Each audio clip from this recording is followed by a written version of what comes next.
This is not meant to be alarmist, but hey everyone, I'm Abbey Sharp. Welcome to Abby's Kitchen.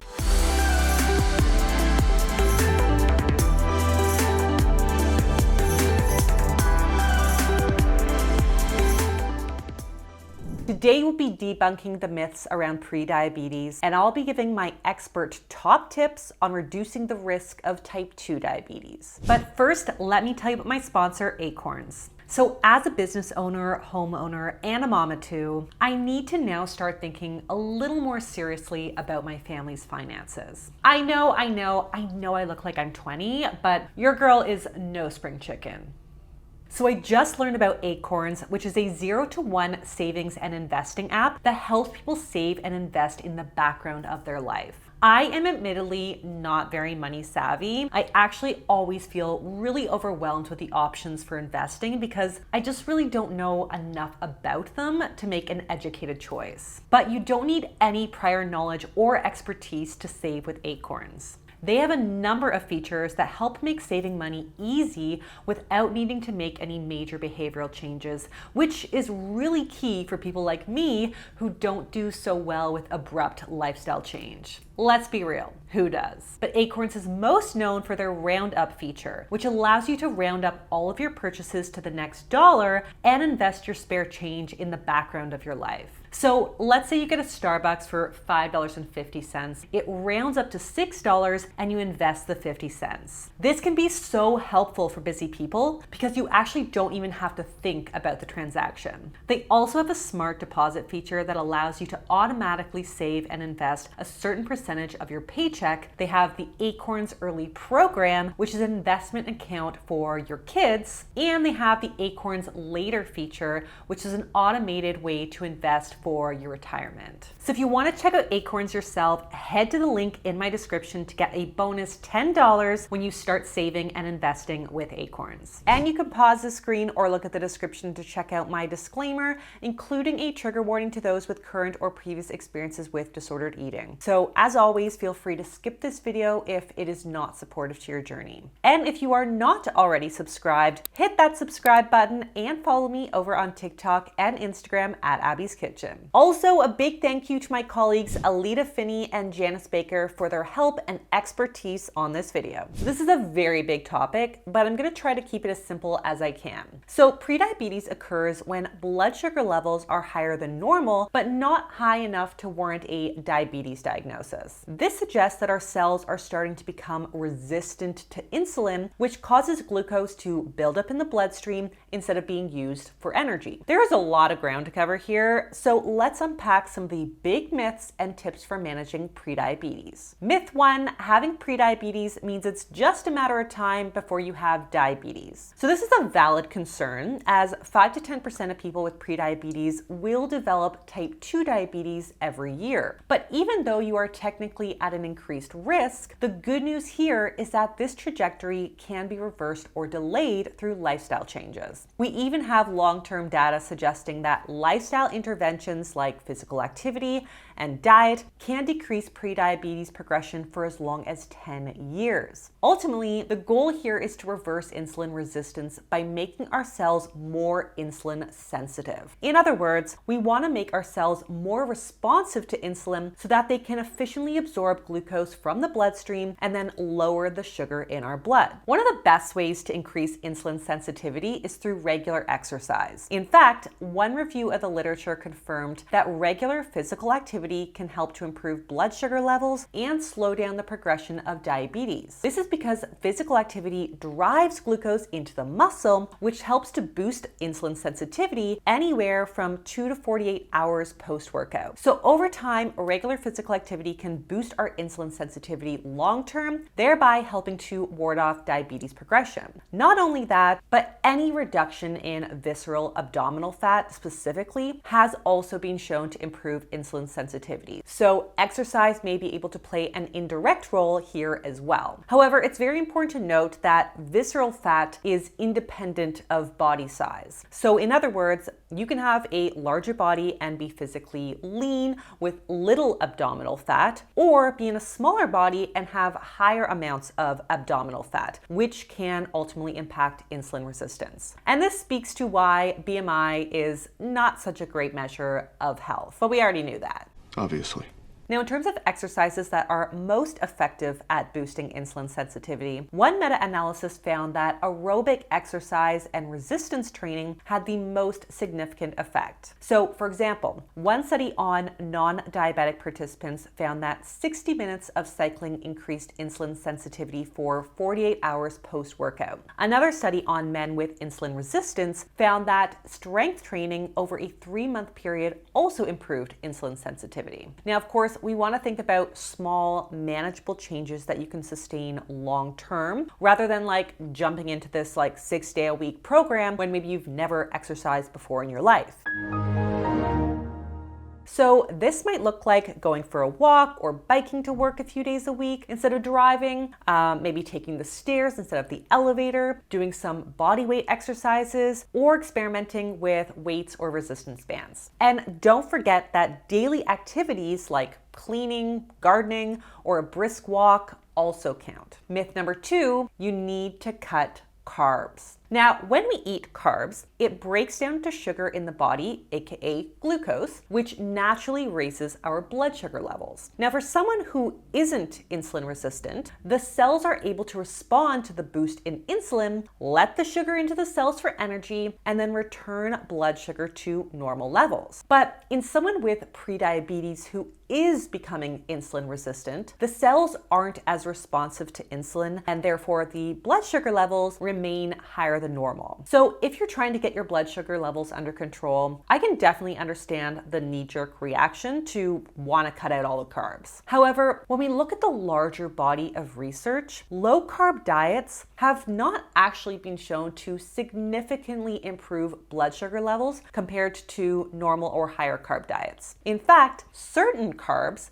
may actually be highly beneficial in blood sugar management as a source of fiber. And research has consistently shown that soluble fiber specifically can slow down glucose absorption and improve post-meal blood sugar levels. In fact, one study found that those who ate more soluble fiber had lower levels of insulin resistance. Another interesting factoid is that soluble fiber helps to feed good gut bacteria, which can also help to lower our insulin resistance. Not only that, but soluble fiber from foods like oats, barley, and psyllium have been shown to help lower cholesterol levels, which is another risk factor for developing diabetes. There are even diabetes prevention studies showing that high fiber diets combined with moderate intensity physical activity help to reduce the risk of diabetes by a whopping 58%. So if the goal is to reverse diabetes progression, we definitely don't want to sleep on those high fiber carbs. The ideal strategy here would be to obtain fiber from a combination of different types and sources of carbs, including fruits,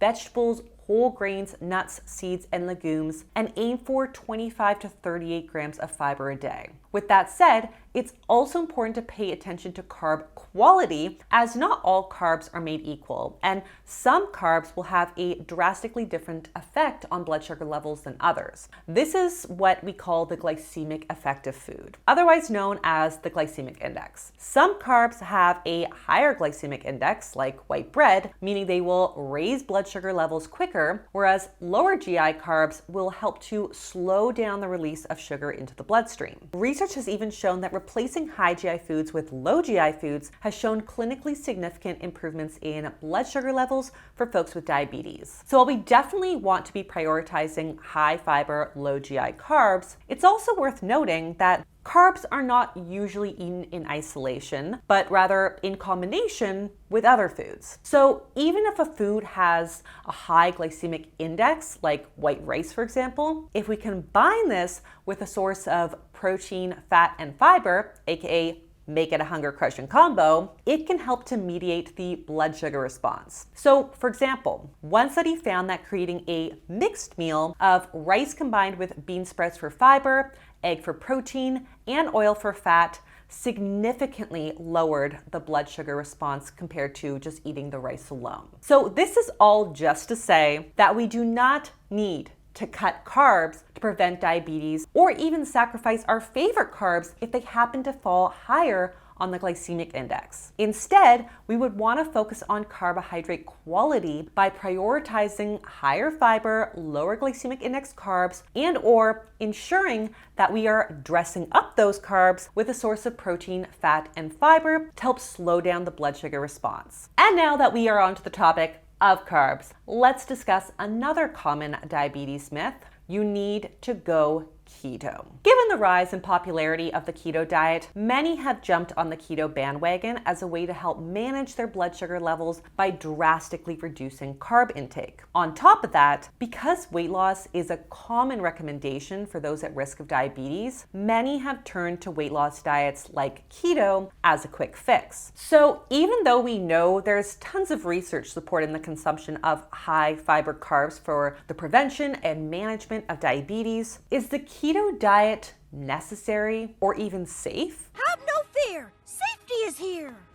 Well, technically, the keto diet may help to improve blood sugar levels given that carbs are being drastically reduced, thereby lowering the needs for insulin in the first place. In fact, one study found that the keto diet helped to improve blood sugar levels and medication reduction in folks with diabetes. However, what we aren't so sure of is whether or not keto benefits or further destroys insulin sensitivity. It's kind of a mixed bag of research in this space. Most of the research suggesting that keto may improve insulin sensitivity suggests that it's likely only a temporary improvement and not permanent. For example, one study saw improvements at 6 months, but this was not maintained after a year. On top of that, we also know that higher intakes of dietary fat may increase the risk of elevated cholesterol levels and other cardiovascular risk factors, which again, we know increases the risk of diabetes. But of course, this largely depends on the type of fat, as diets high in healthy unsaturated fats don't appear to have the same effects. We also have research showing that keto diets high in animal proteins and fats are associated with a twofold increase in type 2 diabetes, whereas a keto diet high in plant-based protein and fats was associated with a decreased risk. So again, it really comes down to diet quality of the foods included in the diet, not necessarily the absence of carbohydrates. So with all of that said, do you absolutely need to go on a keto diet to get your blood sugar levels under control? No. Especially if it's not something that you think you could maintain long term. In fact, the Diabetes Clinical Practice Guidelines consistently recommends a diet containing high fiber carbs for the management of diabetes, like the Mediterranean diet, for example. But can the keto diet benefit some folks? Yeah, of course it might. But again, we don't have enough long-term research to recommend this across the board, especially because we know that the keto diet has very low adherence, and weight cycling or yo-yo dieting also puts one at greater risk for metabolic syndrome and diabetes. So if you are considering the keto diet to manage your blood sugars, it's really important to weigh the risks and the benefits and to work closely with a registered dietitian. All right, moving on to myth number 4. Eating sugar causes diabetes. This is among the most common myths that I hear when it comes to diabetes and prediabetes. So before you decide to forgo the sugar in your coffee, I want to start out by saying diabetes is a highly complex disease, and there are multiple factors that can increase your risk. In fact, many risk factors for diabetes aren't even within our control. Family history of diabetes is a very strong predictor of diabetes and prediabetes. So one study found that family history increased the risk of prediabetes by 26%. Older age and a history of gestational diabetes are also major factors. As for the risk factors that are within our control, Diet, of course, does play an important role, but so does physical inactivity and smoking. In other words, if your dad has diabetes, you smoke every day, live a sedentary lifestyle, don't manage your stress, and have high cholesterol levels, cutting out sugar from your diet likely isn't going to make or break your case. First of all, smoking's bad. You shouldn't smoke. So while we still want to be mindful of added sugars and prioritizing higher fiber carbs, it's really important to take a holistic approach to diabetes prevention by focusing on all of the lifestyle factors rather than just zeroing in on the amount of sugar in your tea. Next is myth number 5, you need to lose weight to lower your risk of diabetes. So weight loss is among the top recommendations for folks with prediabetes or diabetes, with most research pointing to the benefits of weight loss and diabetes management. And as I mentioned earlier, this is because visceral abdominal fat increases insulin resistance. But this association is largely specific to visceral fat and not necessarily other types of body fat or just having a larger body in general. And like I said, you can be in a larger body or be considered obese by BMI standards, but actually be more lean and metabolically healthy than someone of normal BMI and vice versa. So the recommendation to lose weight across the board to reduce your risk of diabetes is a bit more nuanced than absolute. And when I consulted my dietitian colleagues and diabetes experts, Alita Finney and Janice Baker, they both agreed that focusing exclusively on weight loss is not the best approach. Weight loss is not a behavior. It's a side effect. And while we can't control all of the risk factors for diabetes, we really should be zoning in on the behaviors that we actually can control. Plus, if obsessing over weight loss is causing stress and anxiety around food and your body, this can actually increase blood sugar levels thanks to the role of our stress hormone, cortisol. Dieting, ultimately, is a physical and emotional stressor on the body, and chronic stress has been shown to make our cells more insulin resistant over time. So given that weight loss is not something that we actively have control over, Janice and Alita both agreed we should be focusing on actionable behaviors like physical activity, eating habits, smoking cessation, sleep, and stress management. And if we lose weight in the process, then great. But if we don't, then that doesn't mean that your blood sugar levels are necessarily in jeopardy. Myth number 6, you are more likely to develop diabetes if you are a person of color. Okay, this one is a bit of a doozy and highly controversial, so I will try my best to be succinct. So one of the most commonly cited risk factors for diabetes is belonging to a high-risk ethnic group. However, we now know that an increased risk of diabetes is actually far more complicated than your ethnicity alone, and actually has a lot more to do with systemic factors affecting minority groups. We call these factors the social determinants of health, and they include things like income, working and living conditions, education, physical environment, social support, access to health services, as well as racism. So with that in consideration, we know that the socioeconomic disparities affecting these ethnic groups put them at a greater risk for not only diabetes, but for other chronic diseases as well. In fact, one study found that a low socioeconomic status was significantly associated with type 2 diabetes among these ethnic groups. Another study found that belonging to a family of low socioeconomic status and exposure to environmental stressors significantly contributed to the onset of diabetes and other negative health outcomes among racialized youth. And this is because these social and environmental factors impact not only health behaviors, but also health knowledge, coping skills, and access to healthcare.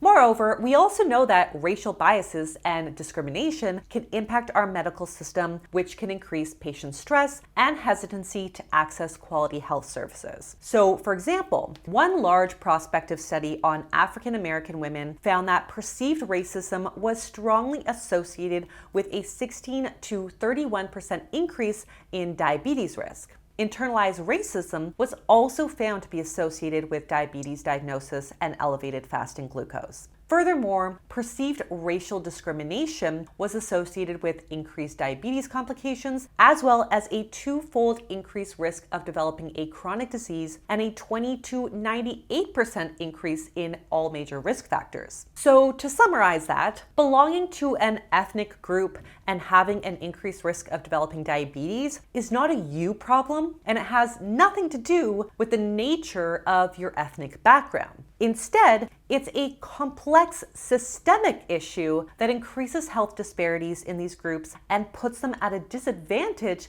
for developing chronic disease. A great example of this is the healthy immigrant effect, where the health status of immigrants tend to decline the longer they remain in their host country due to environmental factors and lack of access to health services. So to summarize, can you prevent diabetes from progressing into diabetes? Yes, absolutely you can. The goal is to focus on health behaviors that not only improve insulin sensitivity, but can also help to lower stress on the body. So this includes regular physical activity that you actually enjoy, especially aerobic and resistance exercises, and including a balance of macros that combine carbs into hunger-crushing combos. I told you there was a lot to cover. But if you have questions, leave them below and I can follow up with another video if you'd like. So on that note, that is all that I have for you guys today. If you like this video, be sure to give it the thumbs up. Leave me a comment below, again, any questions that you have. Subscribe to the channel, and I'll see you next time on Abby's Kitchen. Bye!